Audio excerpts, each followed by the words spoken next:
Hi, and welcome back. I'm Shardé, the Barefoot Therapist. I am so excited that you've made it this far to episode 9. If you're just getting in on this episode, just know you can go back and replay the entire series. This has been series based on girlfriends. I am super excited that we've made it this far. We have 2 more episodes that specifically will go in this series, and then I'll be starting a series in the summer focused on couples. So we are rolling. I must first introduce myself again. I'm Shardé, the Barefoot Therapist. I've had 15 years of experience. I am on Instagram and Facebook and TikTok. So if you're ever over there, go ahead and like and subscribe and follow. If you have not liked and subscribed here, go ahead and do so. We focus on mental health. I give you direct, unapologetic, focused truths, awarenesses, suggestions, yada, yada, yada. I love plants, as you can see, and this is my real office, not a background. So we are going to get into all the things. So as usual, I start this off with letting you know about some free resources. We have a grant for all of those of you who live in Virginia to provide free parent coaching. And we also have a grant to give you free access to a beautiful app that I built called Sifted. So if you're interested in parent coaching, go ahead and scan that QR code and you will be taken to the registration form. Go ahead and register, and then my office will be in contact with you. We have free live groups for parent coaching, and then we have a self-led course, so you have a choice there. I am so excited for you to use this free opportunity because so many things cost so much in this economy, but we are gifted with a grant to provide these free services to you if you live in the state of Virginia. So we look forward to you using it. Again, click the QR code, and you can always rewind if you need to see that further. Of course, I have a workshop. It's a live virtual workshop in June. You can click my website, themahoganyproject.com, and make sure that you register for that live workshop with me in June. It's limited seats, so we'll be coming with that. And as we get started, as usual, we are going to go to my Take This Shit Personal Couples Edition cards. And we're going to read a card for today and we're going to answer it. All right. I need to be alone when? I need to be alone when I am overstimulated, when I am overwhelmed. I need to be alone when I've experienced something significantly emotional, because I need time to process my feelings before I'm challenged with explaining it to somebody else, getting somebody else to understand, even talking to other people about it, and that asking questions can be quite irritable to me. So I go into this recluse space while I get myself together. I rebalance. Now, this can be days, weeks, months sometimes, but it allows me the space to do my work. So I'm also not projecting on others, so I can get myself together. So when do you need space? I love that question. Love that question. All right, y'all. So this is actually an episode I am super excited about. This is an episode I've actually been waiting to do. It is so close to my heart, and that the name of the episode is Successful and Single, the Myth of Having It All. And there was a time when I was successful and single. At least I thought I was successful. I had my own apartment. I had a job. Not that I had any savings or any money to my name, because I was young and blowing it. But I was living on my own. Now, there were some caveats to this, but being successful and single can be equally isolating and sad, and it can be just as exciting and fulfilling. So I think it's this really interesting conversation, because the assumption is that when women are successful and single, they are miserable. And this myth that they have it all, so they don't need your care or comfort. And if they need your care or comfort, that means they're lonely and miserable, which those are two completely separate things. So I'm really excited to have this conversation with you guys, because I think it's very much overdue. So I want to set this up to say, we have talked about friendships. We have talked about being in different relationships. We have talked about roles in friendship groups. We have gotten this far through the lens of the girlfriend series, and we will continue that today. So of course, the preface or the foundation for this conversation is the Girlfriend series. If you're unfamiliar, which I don't know how, but it is one of the most iconic TV series of all time. And I grew up watching Girlfriend, so it is very close to my heart. And it was a group of Black women, 4 Black women, 5 if you count William's wife at one time, but 4 Black women successful in their own rights and in very different places in their lives, but finding each other as friends and then watching them go through all the trials and tribulations that life delivers, along with their growth and development over time, was such a beautiful opportunity to normalize the experience of being a Black woman. And it really spoke to what being Black means, what that could look like in many facets, where we're not just seeing ourselves as crackheads or in jail, or these very demeaning and belittling views of Black people that expand so much further than that. So, the first thing we're going to talk about is Black women and the pressure of having it all. It is these ideologies and social constructs around Black women and their strength. Period. Stop there. I do not, as a Black woman, I don't like somebody calling me strong. I hate it, because that has become such a negative experience when strength has equaled you don't need help, you don't need support, you've got it, we can continue to pile on you, you can handle it all. And that is so far from the truth. Black women are tired, and they're tired of having to figure it all out, being the bare bones nurturer, carrier of all the things for family, friends, and everyone, having the strength to figure it out and be resilient. Black women want to be cared for and taken care of. They don't want to have to figure it out. They don't want to have to make all the decisions. They don't want to have the power and control only because they are the only person they can rely on, and that's consistent and follows through. They don't want that. But because the world has set them up, one, to be at the bottom of the barrel a lot of times for getting their needs met, being some of the lowest paid individuals, doing the most and hardest work, finding themselves in spaces that they're not honored or loved, calling them angry when they have every reason to be angry, and not addressing the reason they're angry, just resenting their anger and using it as a crutch to treat them poorly. Black women have their own challenges, and having it all has been a pressure.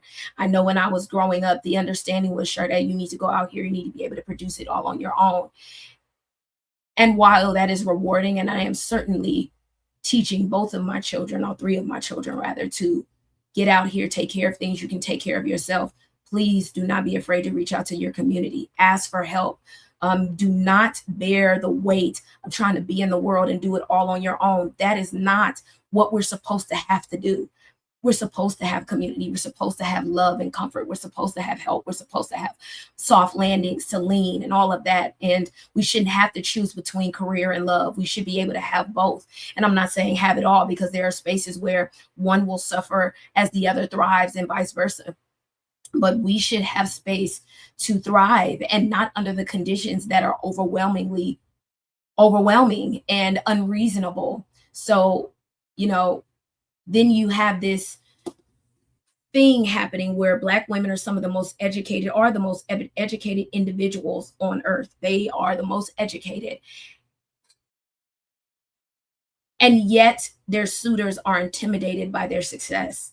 Yet Black women are finding that men are so intimidated by them going out and being producers because they had to, going out and having to figure it out on their own because they had to, and them not feeling comforted with being able to rely consistently on a partner. Now, let me be clear.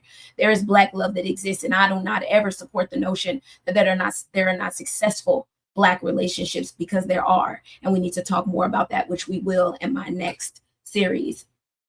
However, we do need to specifically talk about this conversation that exists where men struggle with seeing a successful Black woman as someone who is in need, or someone who needs softness and comfort and protection and covering, and they need you to be gentle, and they need you to be firm but clear. They need you to communicate well. They need these things from you. And just because she is powerful, and just because she goes out in the world and kicks ass, and just because she comes home and has to manage and do all these things, doesn't mean she doesn't need that from you. She needs you to show up. She needs you to pull up. She needs you to not make excuses. She needs you to look around, be attentive, be aware, and do what is needed without consistently requiring her to work more to get you to do what needs to be done.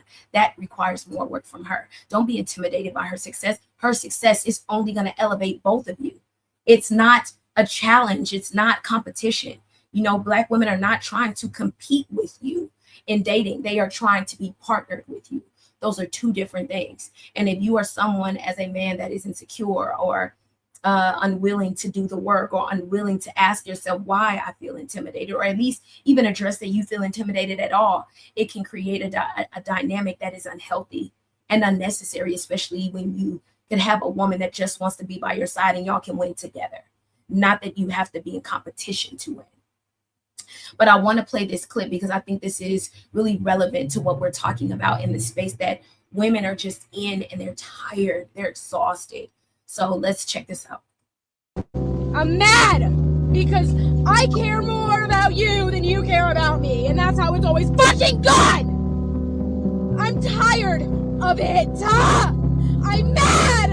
I'm angry. I'm tired of feeling so much. I'm tired of being in my head. I hate it. I'm angry.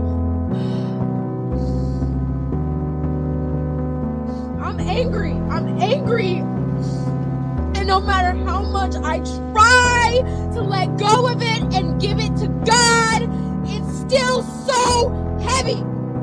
I feel hopeless. I feel humiliated. I'm embarrassed. I'm confused. And I can't ask for help. I'm over it, bro. I'm sick of this. I'm sick of this. I'm sick of this. Sick of this. I don't want to feel anymore. Feeling's what's supposed to make somebody a person.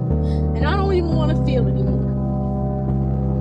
I'm just done. I'm done.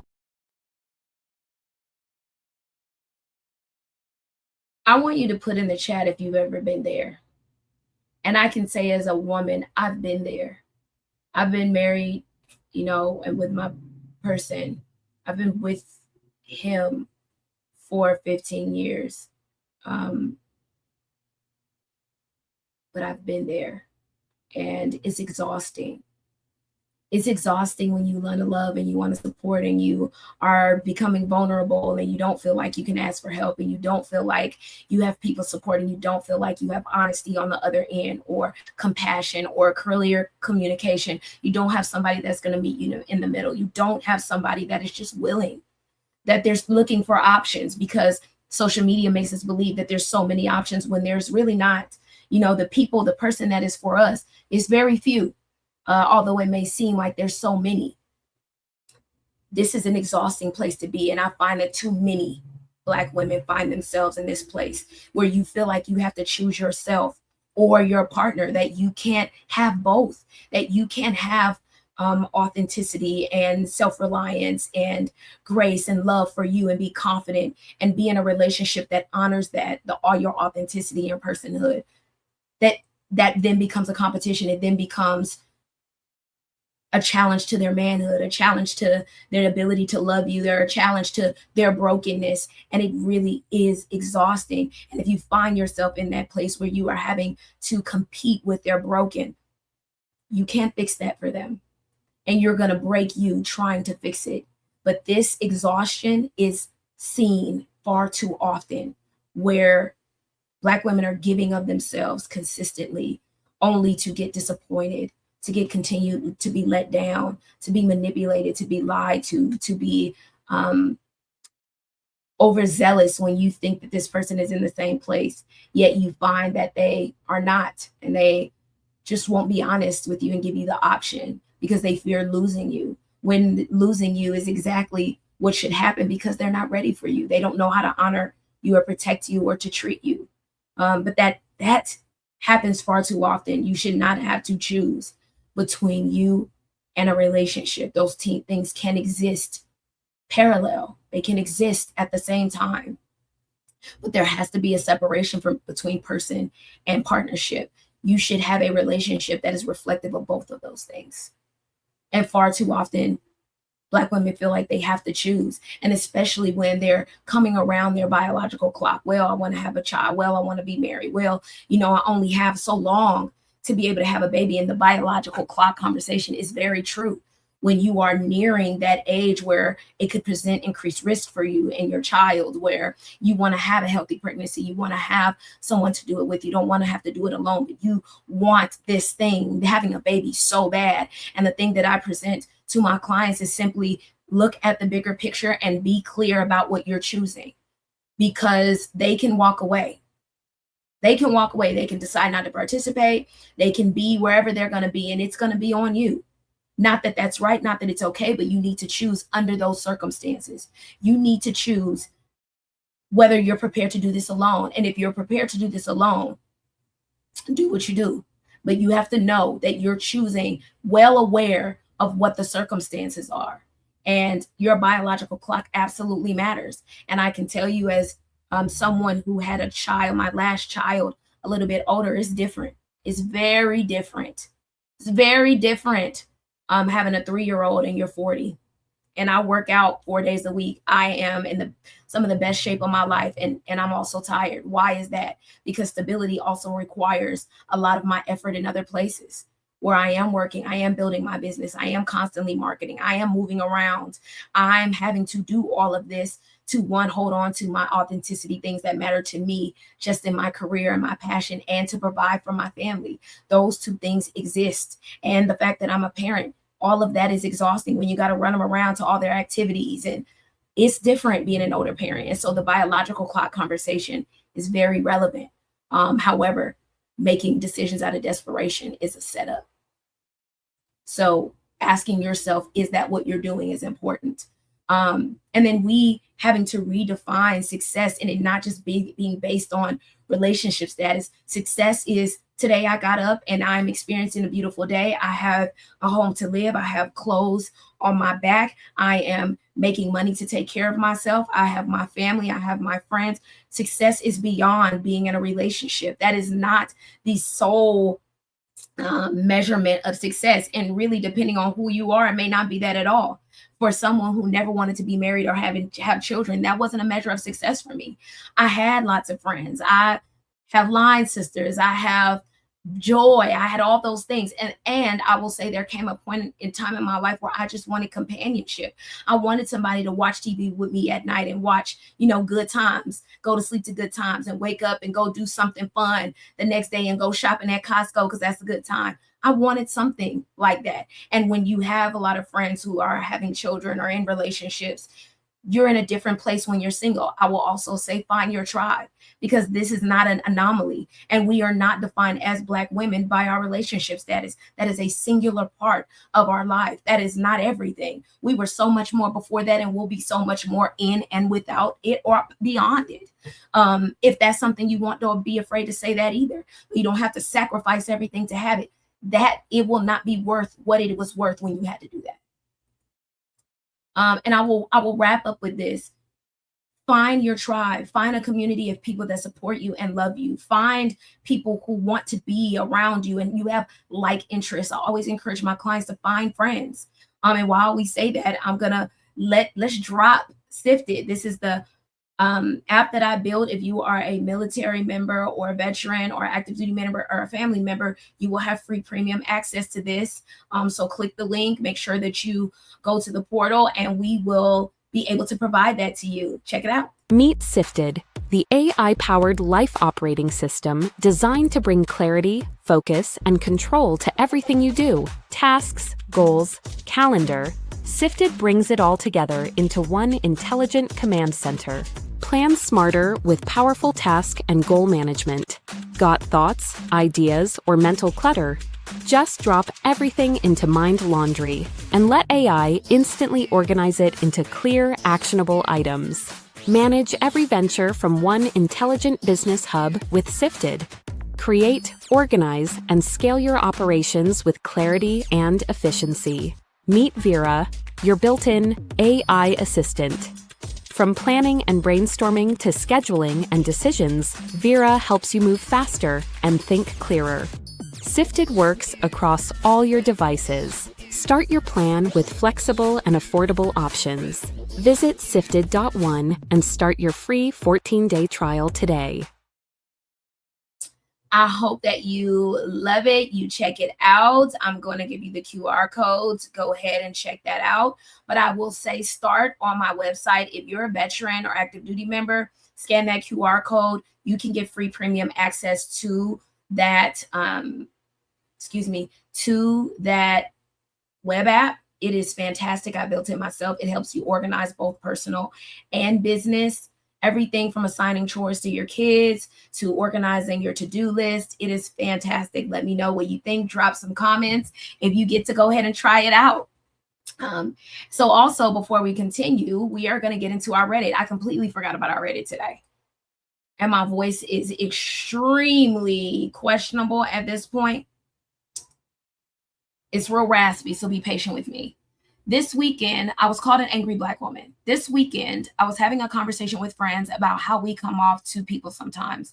We were casually talking about our negative personality traits, some that we're aware of and others that we were not aware of.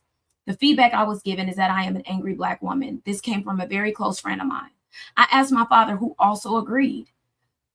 And also someone who I really didn't know, maybe hung around a few times, and also got the impression that I'm an angry Black woman, and communicated this to my friend as well. The same weekend, after the interaction we had at a restaurant with one of my staff members, the staff member told my sister that I am the mean one. I am saddened by this news. On one end, I'm like, heck yes, I'm angry. I'm angry at the injustices and things that I have to deal with as a Black woman today, especially as a dark-skinned Black woman. At the same time, I feel definitely stereotyped. I also have anxiety, which comes out as anger and frustration during certain social situations. I have my fair share of trauma, just like the next person, but I feel like it's made me stronger. But I am more than just angry. I can be soft and sensitive too. I'm nice, just not to talk to strangers and make small talk type of friendly. I don't think I'm the type to walk around angry all the time. I just wonder if anyone else has been called an angry Black woman. How did it make you feel? Did you attempt to soften up? Am I reading too much into this? I'm single and I can't help but wonder if this is holding me back from finding a relationship. I want to thank her for sharing that. I just want to thank this woman for that. And I will say that's something I've been told. And I at this juncture, that's not my problem. As a Black woman, I very well have reasons to be angry. I think the question is your anger superseding how you show up as a person? And if it's misinterpreted, do they ask questions? Do they ever wonder why? Do they explore with you? Or do they just assume you're angry and mean and let that stand as their decision on who you are? Because I also think that that is a value and that tells you where they want you to be. You know, our anger as Black women is self-defining. When anger for other races and ethnicities is met with compassion, is met with understanding, is met with exploration. Whereas we are defined by that and we are treated and justified being mistreated by that. I know this is a stereotype that exists far too often. And yes, Black women have a reason to be angry. And we also have a reason to choose joy. We also can show up and be soft. But I will also say, you don't deserve my soft. I don't owe it to you. And if you don't want to get to that space with me, you thinking I'm angry doesn't matter to me if it's not impacting my business, if it's not impacting my money. And I will also say, even sometimes if it is, that is not a you problem you can control. There are biases and racism and privilege that exist for a reason, and it will impact your experience every day. And they will see you as angry no matter what you do. no matter what you say, no matter how kind you are. So you also have to choose your battles and choose how you show up in the world, and let that be authentic and honest. And that will roll into the wrap up of like, choose what success is for you. You're not defined by one thing. You're not defined by one person's opinion, but I do think it gives us the opportunity to reflect and explore and the bigger conversations around why that's consistently a thing, especially for Black women. When we are in pain, we justifiably have reasons to be angry. Period. Full stop there. I hope that this resonated with you. I hope that you got filled in some way, shape, or form. I hope that you like and subscribe, share with your friends, and I hope that you comment below. Let me know what your thoughts are and feelings are, and have a wonderful day.